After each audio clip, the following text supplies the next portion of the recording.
अगर आपने daemon slayer देखा है तो कुछ क्वेश्चंस आपके मन में तो आए ही होंगे ब्रीदिंग स्टाइल्स को लेकर कि ये ब्रीदिंग स्टाइल्स होते क्या हैं, इन्हें सिखाता कौन है, इनका ओरिजिन क्या है, इन्हें मास्टर कैसे किया जाता है। इसके अलावा और भी कई सवालों के जवाब आपको इस वीडियो में मिलेंगे। ब्रीदिंग स्टाइल्स स्वॉर्डमैनशिप स्टाइल्स हैं जिनमें सीक्रेट ब्रीदिंग टेक्निक्स का यूज किया जाता है और इन टेक्निक्स को टोटल कंसंट्रेशन ब्रीदिंग कहा जाता है। इन स्टाइल्स को डेमन स्लेयर कॉर्प्स के मेंबर्स के द्वारा सिखाया जाता है और डेमन स्लेयर्स इनका यूज डेमन से लड़ाई करने और उन्हें खत्म करने के लिए करते हैं। अभी तक जितने भी नॉन ब्रीदिंग स्टाइल्स हैं वो सभी डेमन स्लेयर्स कॉर्प्स में ही सिखाए जाते हैं और ये सभी स्टाइल्स सन ब्रीदिंग से ओरिजिनेट हुए हैं। सबसे पहले क्रिएट किया गया स्टाइल सन ब्रीदिंग ही था।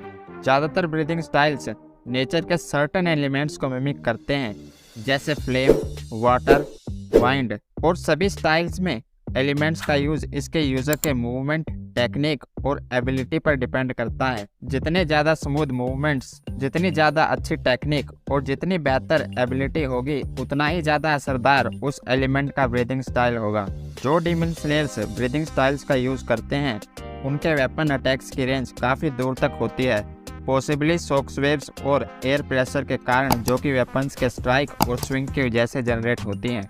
डेमन स्लेयर की कॉम्बैट नीड्स को सूट करने के लिए ही हमेशा न्यू ब्रीदिंग स्टाइल्स को क्रिएट किया जाता है, जिसकी वजह से न्यू वेपन्स को डेमन हंटिंग के लिए यूटिलाइज किया जा सकता है जैसे फ्लेल्स या चाबुक। इस तरह की ब्रीदिंग स्टाइल्स में कॉन्सेप्ट्स की वैरायटी बहुत बड़ी होती है जैसे serpents, flowers and love. Breathing styles का यूज करते समय यूजर्स अपने आप को सब्जेक्ट को मैनिपुलेट करते हुए ऑटोमेटिकली विजुअलाइज कर सकते हैं। इससे ऐसा लगता है कि यूजर किसी जादू का इस्तेमाल कर रहा है। जिसकी अपने स्टाइल पर कम पकड़ है वो दूसरों के मुकाबले में कम विजुअलाइज करेगा। अगर यूजर किसी एक पर्टिकुलर ब्रीदिंग स्टाइल को मास्टर नहीं कर पाता है तो ये पॉसिबल है कि यूजर दो अलग अलग स्टाइल्स को मिक्स करके उनके स्ट्रॉन्ग एस्पेक्ट्स को यूनिक तरीके से यूज कर सकता है। तांजीरो को ये रियलाइज हो जाता है कि वो गियो की तरह वाटर ब्रीदिंग स्टाइल को मास्टर नहीं कर सकता है और ना ही हिनोकामी कागुरा के स्ट्रेन को हैंडल कर सकता है। इसलिए तांजीरो ने दोनों स्टाइल्स को मिक्स करके यूज किया, जिसकी वजह से वो सिर्फ वाटर ब्रीदिंग के मुकाबले में और स्ट्रॉन्ग तरीके से स्ट्राइक्स कर पाया और सिर्फ हिनोकामी कागुरा की तुलना में और ज़्यादा टाइम के लिए मूव करने में कामयाब हो पाया था, जिसका यूज तांजीरो ने हिनात्सुरु को ग्युतारो से बचाने के लिए किया था। Total concentration breathing. Total concentration breathing एक एडवांस्ड और सीक्रेट ब्रीदिंग टेक्निक है जिसमें यूजर एक स्पेसिफिक ब्रेथ पैटर्न का यूज करके जितनी हो सके उतनी ऑक्सीजन इनहेल कर लेता है ताकि वो अपनी फिजिकल और मेंटल एबिलिटीज को मैक्सिमम लिमिट तक यूज कर सके। इस टेक्निक का यूज करने से बहुत सारी फिजिकल और मेंटल एबिलिटीज इनहेंस्ड होती हैं। सुपर ह्यूमन फिजिकल कैरेक्टरिस्टिक्स जैसे स्पीड, स्ट्रेंथ, स्टेमिना, ड्यूरेबिलिटी और एजिलिटी। इसके अलावा थॉट्स फास्टर प्रोसेस होते हैं, कंसंट्रेशन मैक्सिमाइज हो जाती है और हाइपर मोड में इंफॉर्मेशंस को प्रोसेस कर सकते हैं। ऐसी कई सारी चीज़ें हैं जिनको ब्रीदिंग की मास्टरी से अकम्प्लिश किया जा सकता है।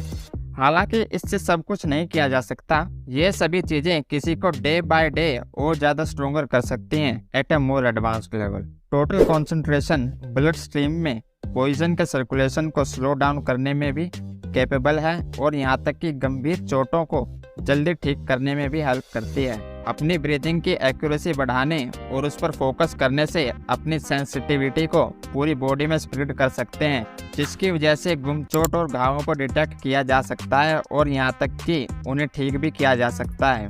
कोकुशिबो के साथ लड़ाई करने के दौरान सानेमी शिनागुजावा ने अपनी मसल्स को कंट्रोल किया ताकि उसके ऑर्गन्स उसकी बॉडी से बाहर न गिर जाएं।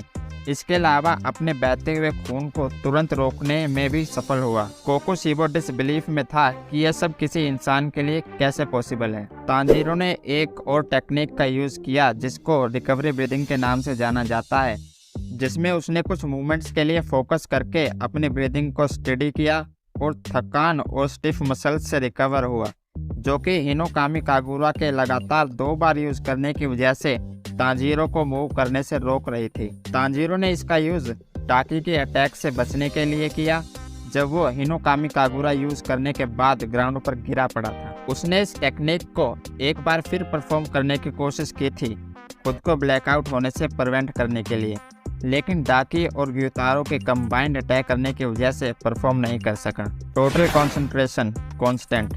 टोटल कंसंट्रेशन कांस्टेंट एक टोटल कंसंट्रेशन ब्रीदिंग स्टेट है जो कि सुबह, दोपहर और रात, यहाँ तक कि सोते टाइम भी टोटल कंसंट्रेशन ब्रीदिंग को मेंटेन रखने से डेमन स्लेयर्स को और एडवांस बनाती है। उन डेमन स्लेयर्स की स्ट्रेंथ, स्टेमिना और स्पीड में इमेंस डिफरेंस होता है, जो टोटल कंसंट्रेशन ब्रीदिंग को हर टाइम मेंटेन कर सकते हैं और जो नहीं कर सकते। कांस्टेंट स्टेट को मेंटेन करना सीखने के लिए जबरदस्त एफर्ट्स की जरूरत होती है। इतने एफर्ट्स लगाकर सीखने के बावजूद भी इसे एलिमेंट्री स्किल माना जाता है। इसके ट्रेनिंग प्रोसेस में एक स्पेशल सुपर ड्यूरेबल गोर्ड में फूंक मारनी पड़ती है। गोर्ड में उतनी स्ट्रेंथ से फूंक मारनी होती है जितनी से वो टूटकर बिखर जाए। जैसे जैसे ट्रेनिंग प्रोसेस करती है वैसे वैसे सेम टाइप के गोर्ड के लार्जर वेरिएशंस को पहले वाले से रिप्लेस कर दिया जाता है। सबसे लार्जेस्ट नॉन गोर्ड का साइज एक चेयर के साइज के बराबर होता है। जो नॉन ब्रीदिंग स्टाइल्स हैं वो हैं beast, water, flame, sound, stone, love, moon, Hinokami Kagura, flower, insect, serpent, mist, thunder and wine. आपका फेवरेट ब्रीदिंग स्टाइल कौन सा है और क्यों? कमेंट करके जरूर बताइए। और इन सभी ब्रीदिंग स्टाइल्स पर डेडिकेटेड वीडियोस आएंगी, उन्हें देखने के लिए चैनल को जरूर सब्सक्राइब करें।